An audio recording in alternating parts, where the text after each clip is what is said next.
Reverend Williams is the host of a weekly religious program on this station entitled Vibrations for a New People. Because of their friendship, Miss Davis asked to appear on Vibrations, and in so doing granted the first American broadcast interview since her arrest in connection with the August 7th, 1970 shootout at the Marin County Courthouse. Her pre-trial procedures have taken the longest time of any California trial in history. Throughout those 13 months, there have developed charges that she's a political prisoner. Because of this, she's drawn international attention and has become one of the central figures in a very large and militant movement reflecting the concerns of oppressed minorities.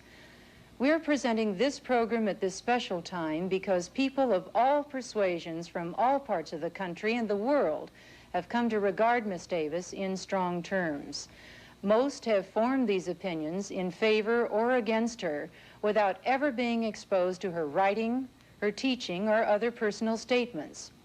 If this program results in nothing more than better informed but unchanged opinion, it will have been worth our attention. And one final note. While this conversation was filmed in the jail where she awaits her trial, the discussion in no way touches upon matters directly related to Miss Davis's trial. It was filmed under specific guidelines and viewed by the attorneys involved in the trial.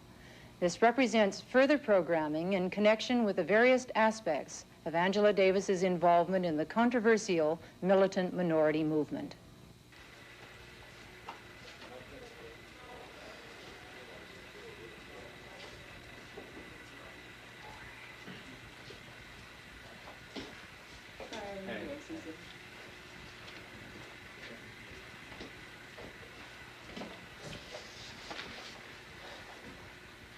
Well, Angela, we're going to rap a little while about a number of things, but I guess one of the most important things that we can start off talking about is the fact that you have been called a revolutionary, a militant. Much of the media has pictured you this way. It's talked about all over the world. What do you see as the meaning of the term revolutionary? Well, there's no single, simple meaning of the term revolutionary. A revolutionary is a man or a woman who is a lot of things. But basically, the revolutionary wants to change the nature of society in a way to promote a world where the needs and interests of the people are responded to. A revolutionary realizes, however, that in order to create a world where human beings can live and love and be healthy and create, you have to completely revolutionize the entire fabric of society. You have to overturn the economic structure where you have a few individuals who are in possession of the vast majority of the wealth in this country that's been produced by the majority of the people, and you have to destroy this political apparatus which, under the guise of revolutionary government, perpetrates the most incredible misery on the masses of people. One of the interesting things about the term revolutionary is the fact that people, so many people, see it in the context of violence, that revolutionary means violence. Violence every day, every minute, at any given time, no matter what the circumstances. How do you view this in the context of violence? Well, of course, that's part and parcel of the same attempt to separate and isolate revolutionaries from the people. Of course, revolution does not mean violence in the sense that that's its defining characteristic. Yet there are those who see it that way. Well, that's done in a very conscious manner to mislead people and to lead people to, for instance, equate a progressive socialist revolution with fascism. During the time that I was out in the streets and speaking throughout California, I found it incredible how many people defined socialism or communism as if it were the Third Reich. Yeah. Certainly, of course, so in the history of revolutions, and not only socialist revolutions, but bourgeois democratic revolutions also. The American Revolution, for instance, you have had the occurrence of violence as a means of seizing power from the oppressor. But why? Yeah.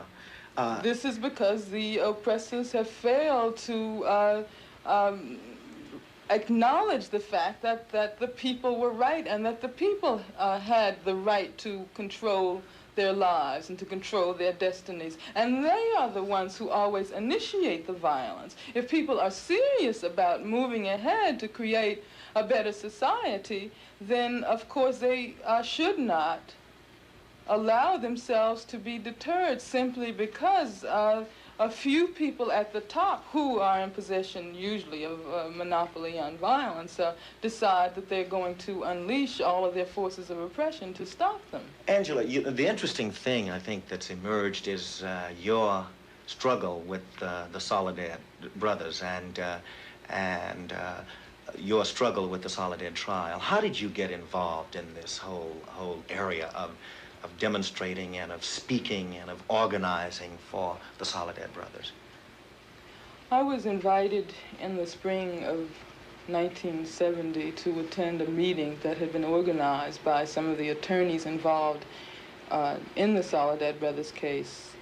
The meeting was held in Los Angeles. I attended that meeting, and there I assumed the responsibility for doing a certain amount of organizing, primarily on the campuses, because I was at UCLA at the time, to inform the people as to what was happening to George Jackson, John Clouchet, and Fleta Drumgo. How this affected you a great deal, because you participated very strongly in it. You became extremely close to one of the participants of the Soledad brothers, namely George Jackson. What was George Jackson really like? Well, I became very close to the members of George's family in the process of trying to organize around the Soledad Brothers Defense Committee, all of George's family, Jonathan, Mrs. Jackson, Mr. Jackson, and George and Jonathan's sisters, who were all extremely beautiful and extremely strong people. They were all involved in the political activity around the case. I did come to have a certain amount of contact, primarily indirect, of course, with George. The only time I saw him was at a hearing I attended in Salinas. But it was almost impossible not to see the strength and the love that George Jackson had within himself, a love that expressed itself in a million different ways, a love for his people, a love for oppressed people, a love for all the people with whom he had any contact. He used to call them all the innocents, all the people who had not already actively aligned themselves with the forces of oppression. Mm-hmm. Mm-hmm. I remember reading one of his letters. In fact, I read his book, but one of the letters where he said that he had no self, he had no image, he had no ears, no eyes. He went on to talk about this, but some of the most interesting letters were the ones that you and George exchanged. They were very moving letters. You've undoubtedly had some kind of understanding as people who were struggling together. Well, were there some common strings there that in the struggle that you felt very strongly about, you and George? Well, George was a revolutionary. George considered himself a communist revolutionary, and he felt that his revolutionary beliefs and the struggles that he had to wage were far more important than his own life. That's why he spent 11 years in prison for a crime that was, what was so it, $70? insignificant. $70. And if he had had at that time a good lawyer, and if racism had not been what it was, he never would have been in prison in the first place. And that's what was so ridiculous about it. But it was not, I don't think that I would say that George was lacking in a personal image. That was one of the things that was so beautiful and so incredible about him, that he was able to perfectly merge his political life with his personal life. There was no conflict between the two, and the one was very much enhanced by the other. Within his political struggles, there was a very profound personal love and identity and solidarity with all his sisters and brothers, with all his comrades. Then every personal relationship he had was determined by and infused with the struggle for liberation. The interesting thing about it is the fact that George Jackson was killed August 21st.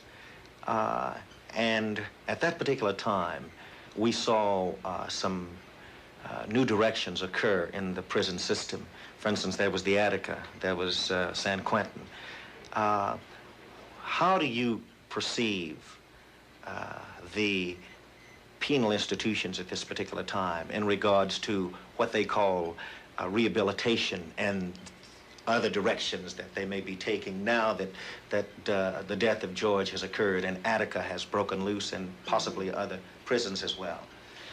Well, things have been festering under the surface in the prison system for a long time. In fact, when I became involved with the Soledad Brothers Defense Committee in Los Angeles, at first we simply took it upon ourselves to defend George Jackson, John Clouchet, and Fleeta Drumgo. But we later realized that the question was much broader than that. It wasn't simply a matter of 3 individuals who were being subject to the repressive forces of the penal system.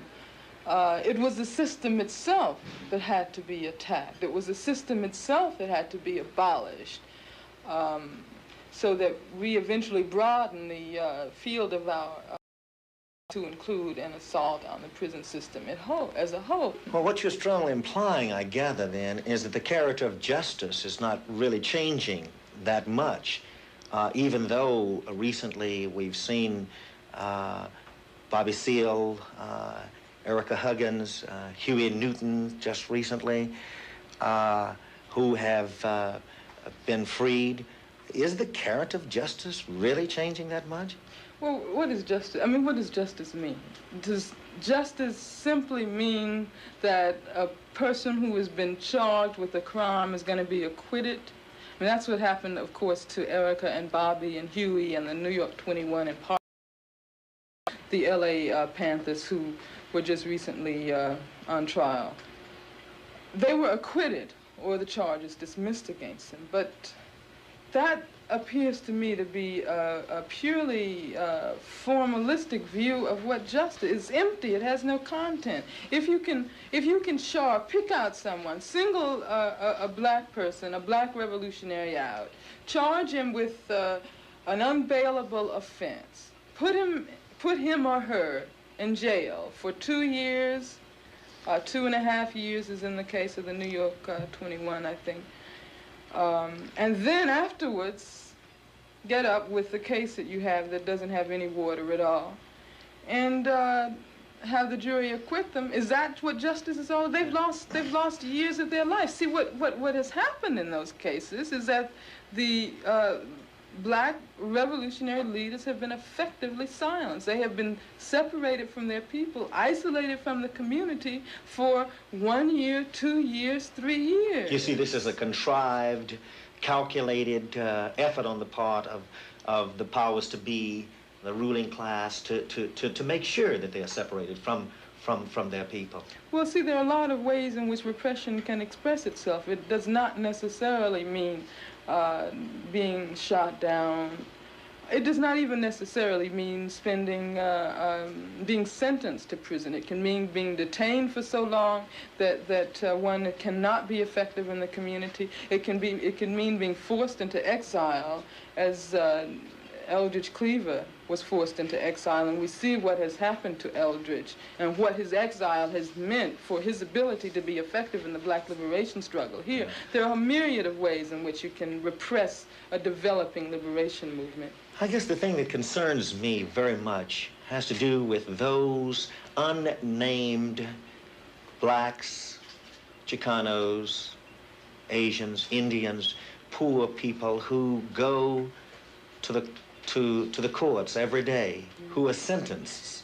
And in fact, we don't read about them. We don't know about them. They are imprisoned. It's like, as someone suggested some time ago, that so many people in prison did not really have the kind of adequate defense, legal counsel that they needed. Time after time, we have been told that people who are going before the courts have been told to plead guilty, and they'd only get 3 months. And of course, this meant an extensive amount of time in prison. But I've heard you talk about the nameless prisoners who are who have no recourse because they did not have adequate representation. One of the things that is so incredible, and I don't imagine that most people are aware of this fact, I myself wasn't aware of it until recently, of all the people who are arrested in this country and charged with crimes, only 1% are ever tried by a jury. Only 1% are ever tried by a jury, which means that the vast majority of people in this country who are brought before a court either end up pleading guilty on the advice of a public defender who doesn't have the time, who does not identify with his client, who has the interests of an overcrowded court system uppermost in his mind. He counsels them to plead guilty, and they, as you said, he tries to make a deal. Sometimes that doesn't work. I wonder. Do you really see this as a means of committing engaging in a contrived effort on the part of those who make the decisions of eliminating black people? Is this a form of suppression also? To make sure, in other words, that black people are railroaded into prisons, into jail?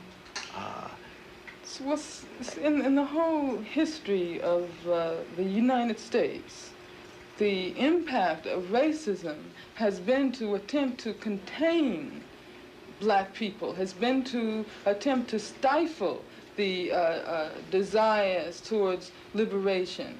One of the ways in which this is accomplished is by trying to convince black people that they're completely powerless before this huge apparatus, and that the police can just come into the community and pick someone out, kill them, as they have done on many, many occasions in the past, charge them with something they didn't do, railroad them to prison, send them to the gas chamber.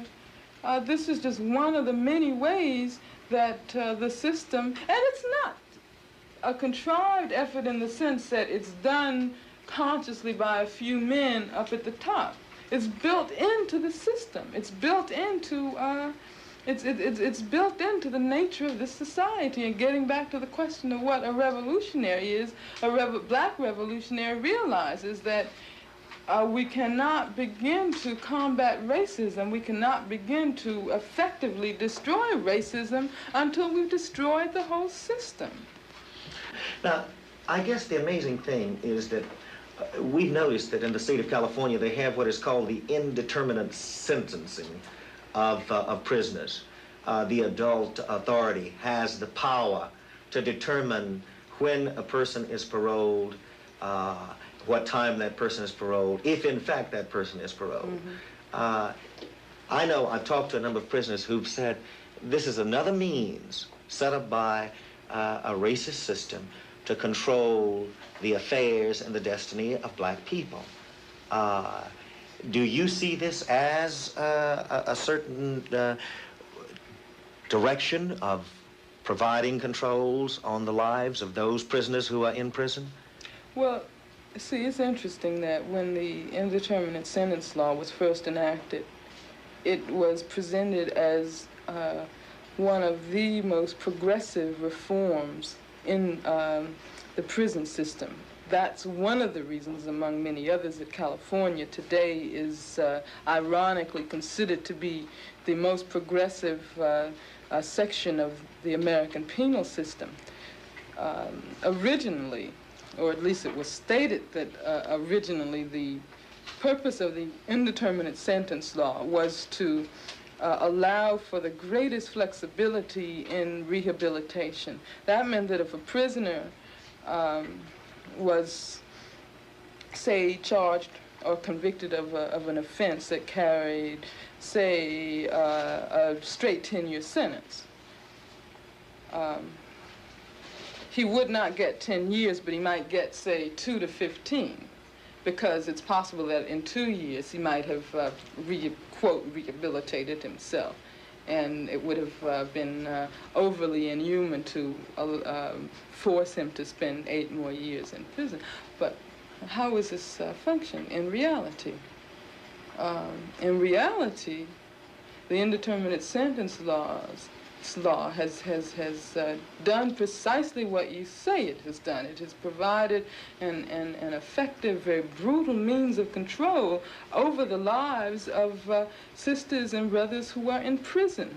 What does this mean? It means that there's an 8-man board.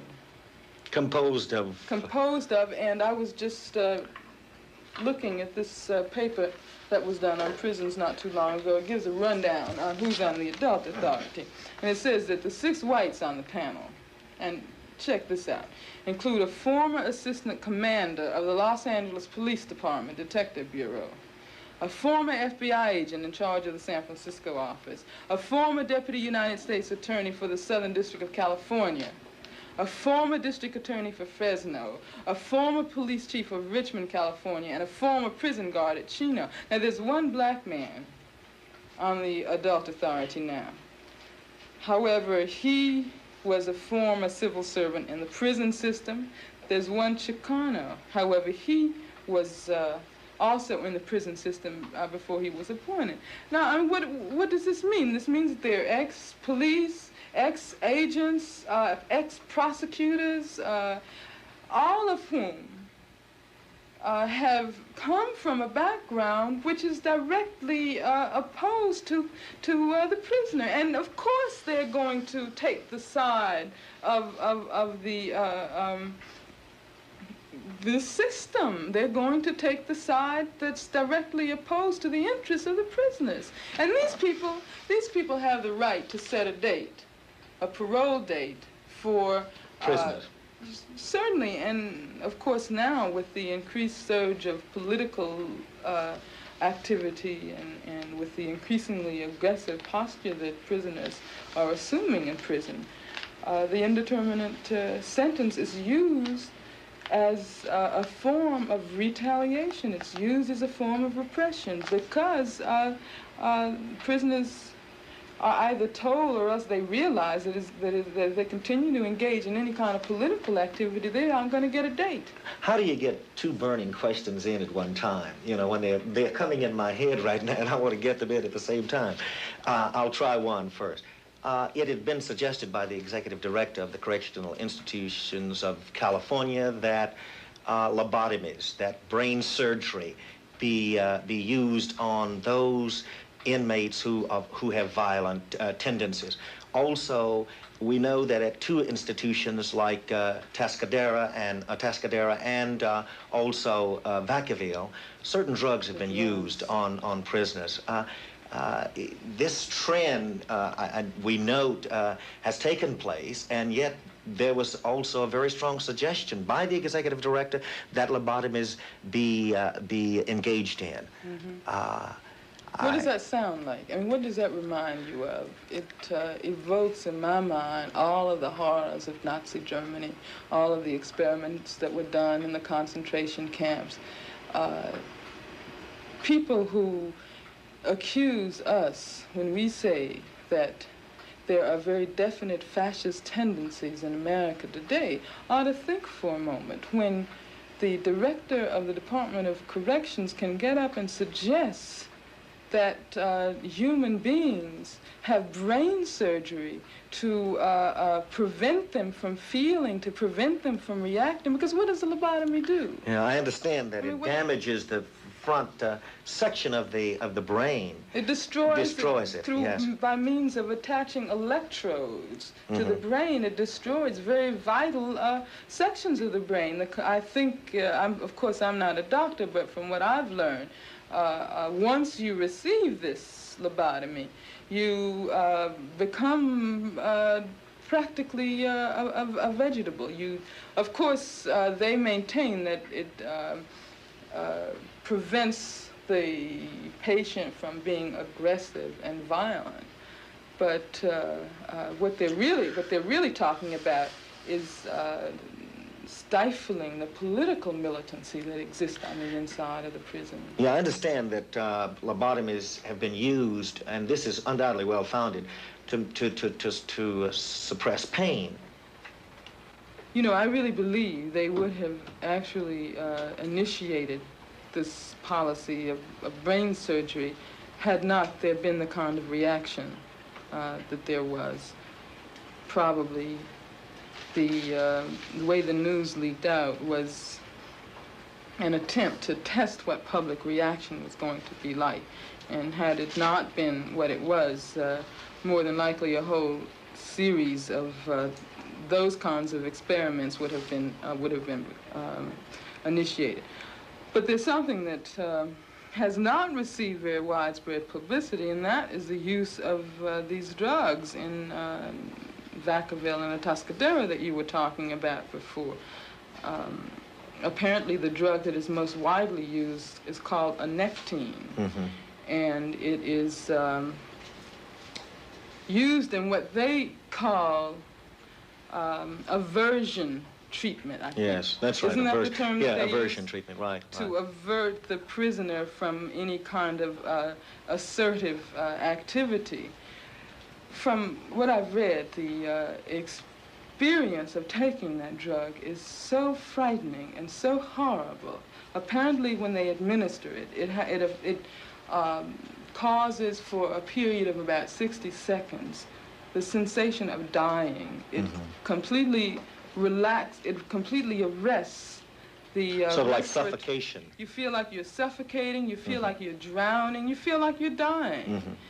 Then, apparently, there's a psychiatrist who sits next to you and discusses what you've done. It's used as a disciplinary measure, and that the next time you get ready to strike out at a guard or do whatever you're charged with doing, you think about what it feels like, because you're going to be injected with some more of this anectine. That's what they really tell them. And I can imagine that once a person goes through that kind of experience of the actual sensation of dying, it is going to begin to affect the mind. And you see, I think that we have to look at what's going on in the prisons today in that respect as being a signal of what might possibly come in the society as a whole. No, I think that it is probably a truism by now that in any given society, what goes on in the prisons reflects very important elements of the society as a whole, and that you can learn something about the nature of the society by looking at what happens behind its walls, among its captives. Yeah. Perhaps one of the critical questions for the use of anectine as well as lobotomies has to do with who gives the proper consent for a person. Does the person himself or herself, who's the prisoner, or the inmate, Well, give proper consent, a volunteer for that. Well, that's what they say. They say that this drug is used on an entirely voluntary basis. But what does that mean to a woman or to a man who's in prison? They know, and the prison officials know, that if they fail to submit to this kind of drug treatment, this is just going to be one more strike held against them. And we get back to the indeterminate sentence. Yeah. Because many of them are on indeterminate sentences, and every time there's a strike against them on their record, this is given to the adult authority, and therefore their sentence is prolonged. It seems to me there's another thing also, Angela, and it has to do with the selection of persons. You know, if, in fact, it's done for psychiatric reasons, who selects the persons who have the destruct? Yeah. You know what's happening now. Reagan, of course, just recently talked about abolishing San Quentin, right? What they're doing at this moment is that the so-called violent inmates, and almost inevitably, when they talk about violent inmates, they're talking about political activists in prisons. They are being transferred from San Quentin, from Soledad, from Folsom, which are the three major maximum security prisons in California. They're being transferred to Vacaville now. And I don't think it's coincidental that they're going these to kinds of things are happening in Vacaville. They're sending them down there now, supposedly for psychiatric observation. They're going to be there for 6 months. Then they send them back, and they send another group in. Maybe this is the selective process, then, that they're talking about I as don't it think relates it's to coincidental that these two things are happening at the same time. And there are probably there's probably a lot of other things which are going on now, too, that we just don't know about, simply because it's so difficult for prisoners to get news out to the people. Angela, there's something that's taking place in the prisons. There's an awareness that's taking place. But we've heard the term political prisoner emerge in the last few years very strongly. What is a political prisoner? Are there different levels of political prisoners? Well, of course, throughout the history of the world, there have been political prisoners. We could even talk about Socrates, who was also a political prisoner. But getting into the contemporary situation, I think that many people have failed to see that the political prisoner is not only Bobby Seale or Erica Huggins or Huey Newton or the Soledad brothers. There are scores of thousands of unnamed political prisoners who are now being held captive in this country. I would say that I can lay out perhaps about 4 different categories of political prisoners. The first one is, of course, the political prisoner, the sister or the brother, who's in prison purely because of his or her ideas and political activities in the struggle for liberation. The crime with which that person is charged is almost inevitably a pretext for assaulting that person for his political beliefs. That would be the first kind of political prisoner. Then, of course, there's a political prisoner who, in a sense, has done what he or she is charged with by the authorities. And I can think of examples throughout the history of this country. Yet, I should point out that although he or she has probably done the thing for which the charge has been lodged against them, it's not the same, it's not a crime in the sense that the system defines it as a crime. Nat Turner, for instance, was such a political prisoner. He was charged and he was hanged for murder. But of course, from our perspective as black people, he was a valiant fighter for the liberation of slaves. And therefore, when he fought back, and when he led a slave uprising, we would not call that murder. It is murder only from the point of view of the a system which is trying to continue to oppress and enslave the people who are fighting back. Then, of course, there are all of the I could give you a number of examples of that type of political prisoner, but I'll go on to the next level. And that, for this, we have to go inside the walls of the dungeons, and we see thousands and thousands of sisters and brothers who have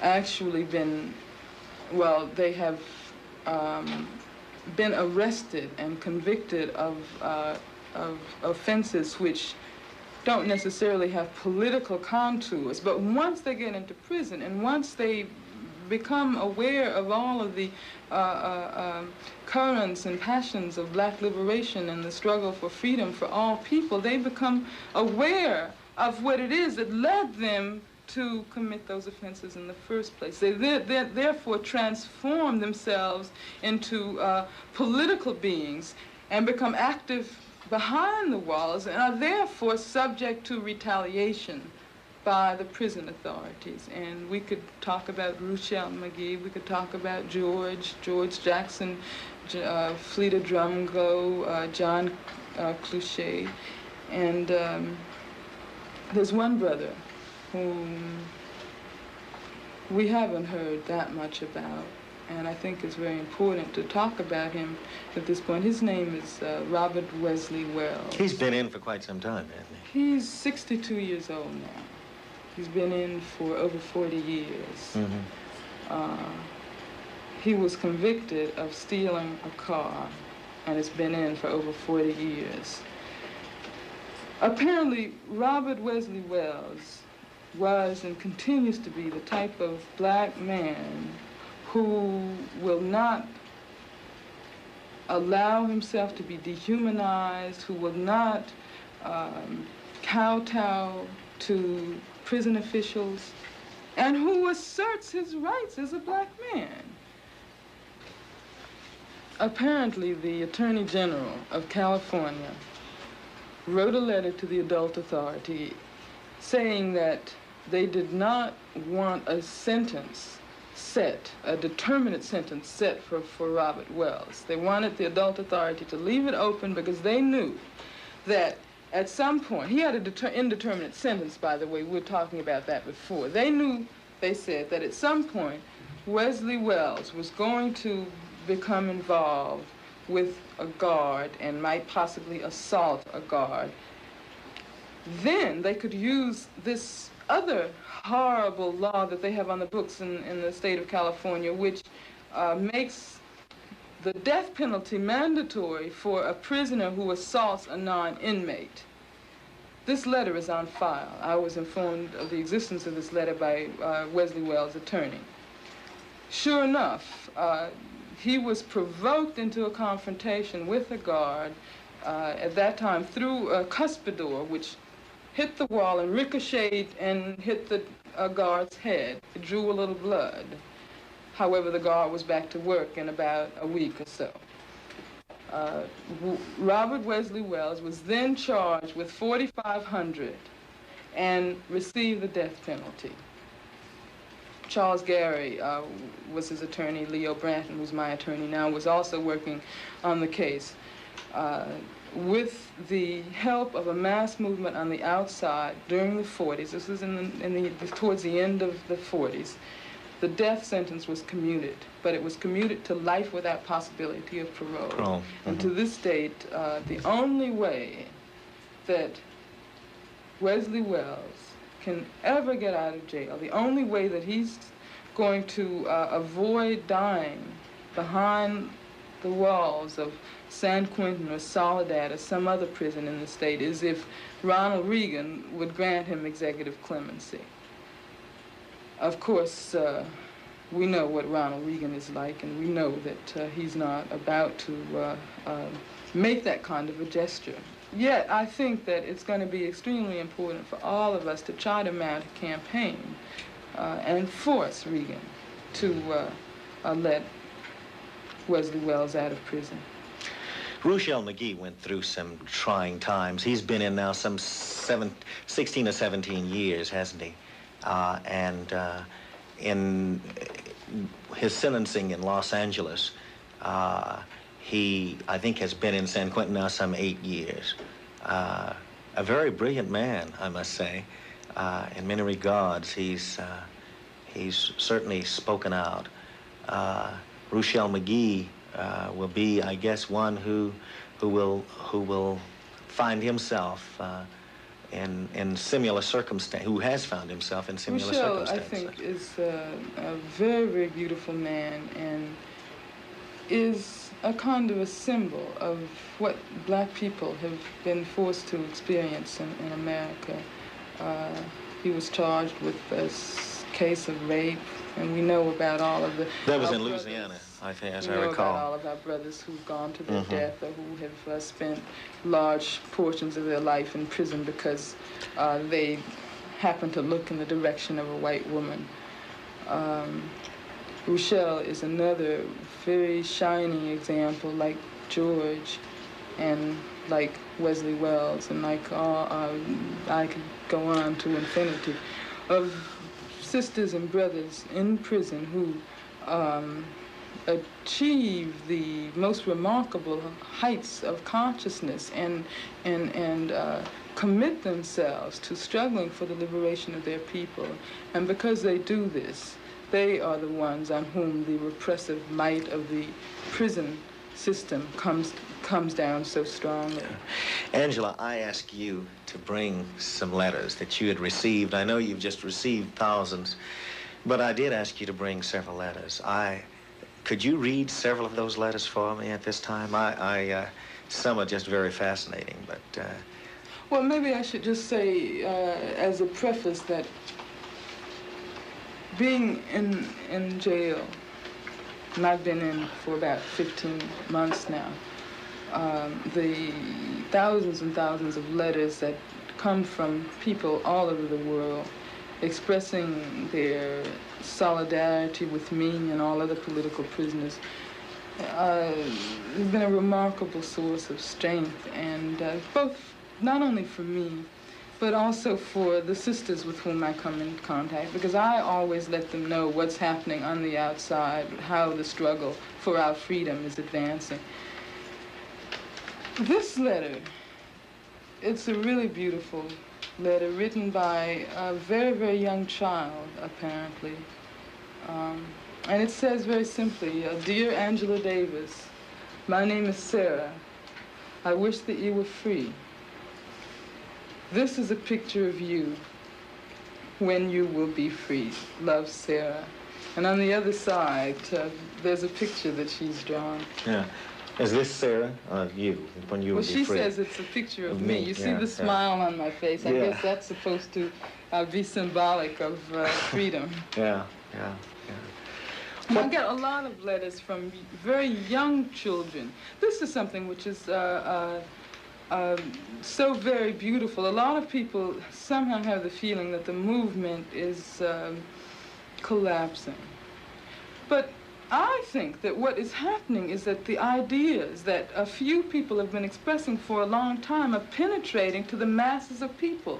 And you have sisters and brothers who are, say, 5, 6 years old, who know of what has to be done. There's another letter that I brought along from a 10-year-old black brother, and it's a really moving letter.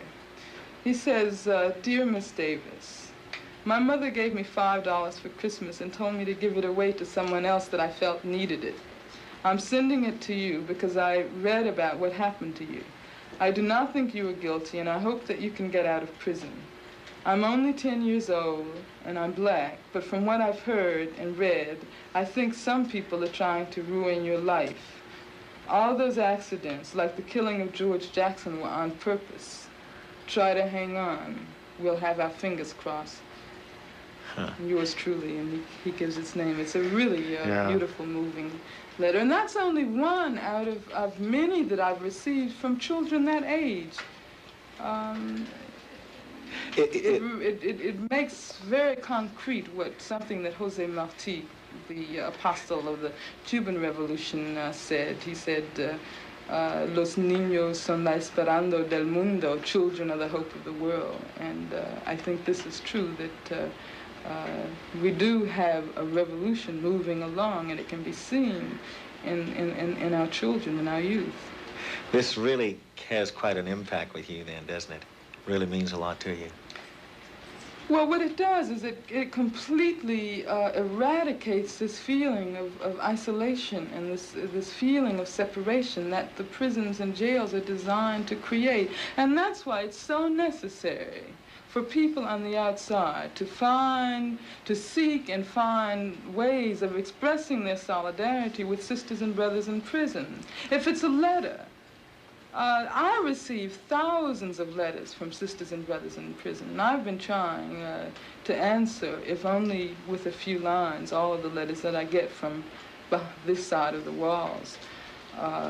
Of course, that's just a very small gesture. People on the outside have far more flexibility than we on the inside have, and should begin to develop aggressive and creative means of showing their solidarity and support and concern for all of the sisters and brothers who are in here. Mm-hmm.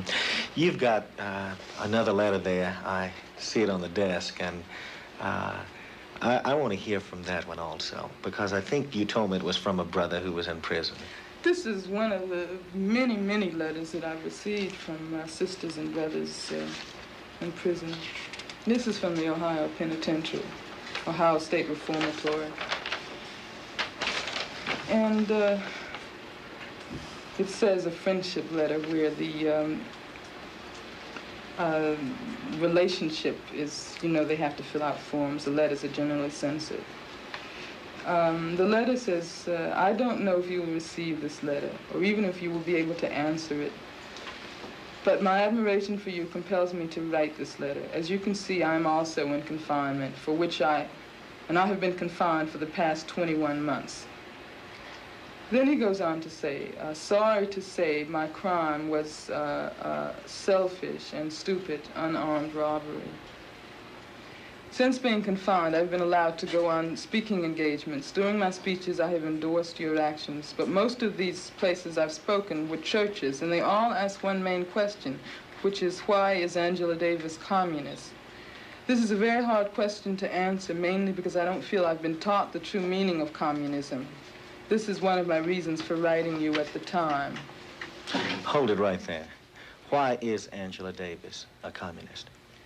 Actually, I think I answered that before when we were talking about what a revolutionary is. Mm-hmm. Many times the term communist, because I think it's been used by so many different aspects of our society to put down rather than to let people try to understand. You know, everybody shuns away from it.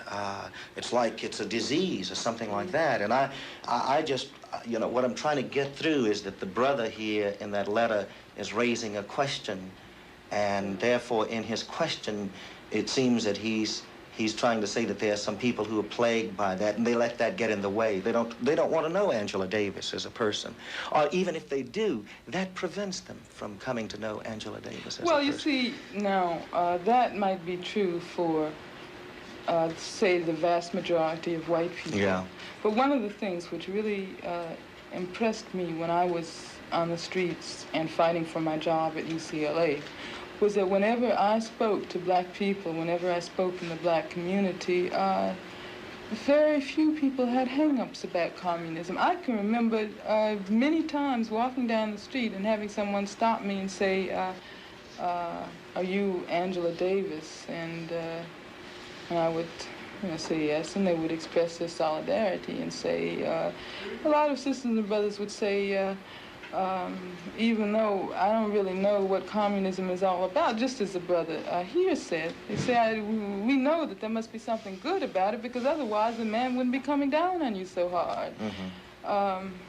So I think that the resistance to understanding what communism is all about doesn't exist nearly as much in the black community as it does in the country as a whole. This letter here is an indication of that. What he's saying is that although he realizes that this country has kept away from him and many of our sisters and brothers the knowledge of what communism is, he wants to know about it. Yeah. And I'm sure that that's, when he says that that's one of the main questions that's asked, I doubt whether there's in the black community at least, whether there's whether there are huge contours of hostility. Yeah, it's just a desire, curiosity to know. I think and that's true. What I generally say, and I answered the brother and tried to explain in a few words why I was a communist, and I said essentially the same thing that I had said when I told you why I was a revolutionary, because I have a very strong love for oppressed people, for my people. I want to see them free, and I want to see all oppressed people throughout the world free. Mm-hmm.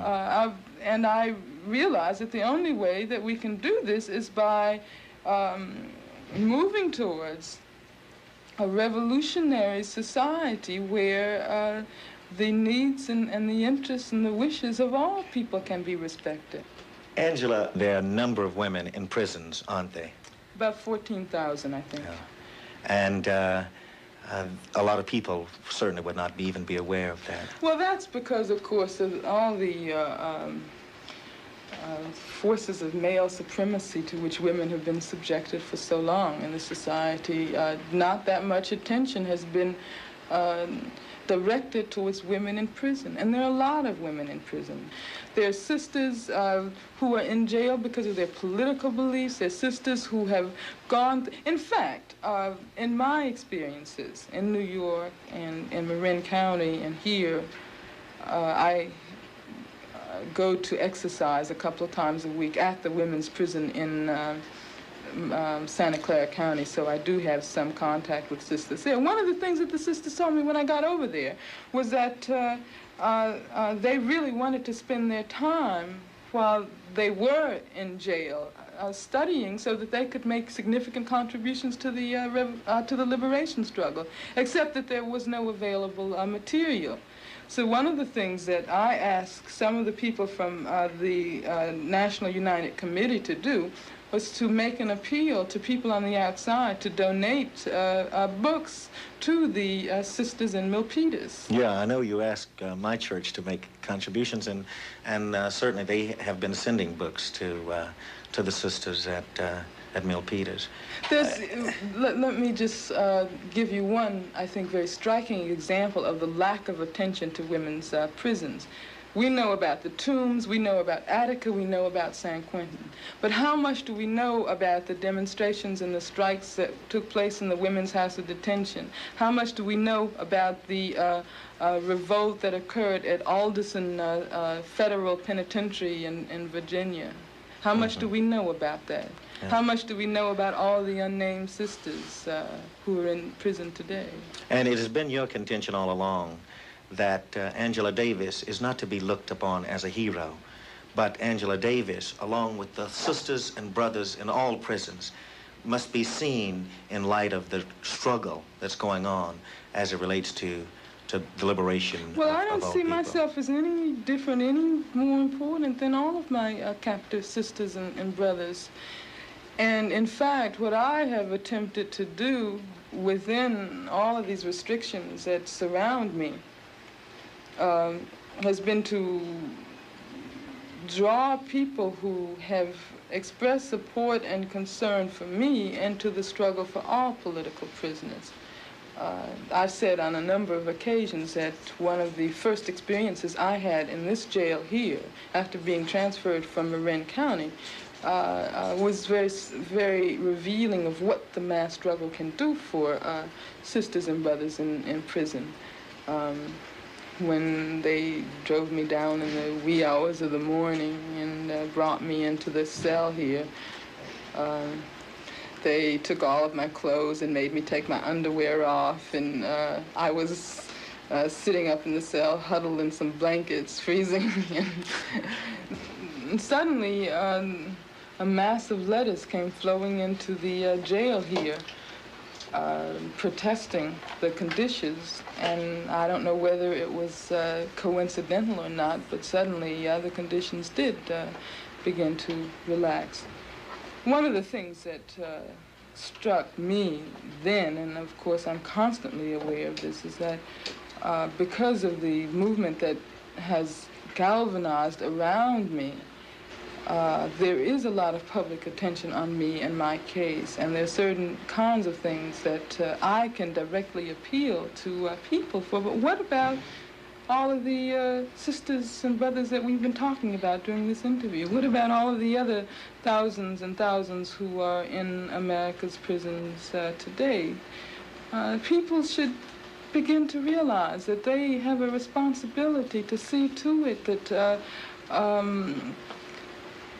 America does not head in the direction of fascism, and it begins right at the level of the prisons. That's why the prison struggle is so important, because I see it as being a signal as to what the entire society will be about in the future. And that's why I think it's in the interest of all of the people, many of whom may not know anyone personally in prison, but most black people, of course, have had some contact with the prisons.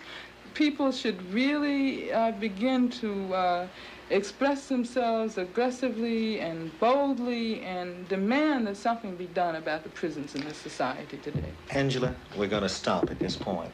We've reached a time where we must.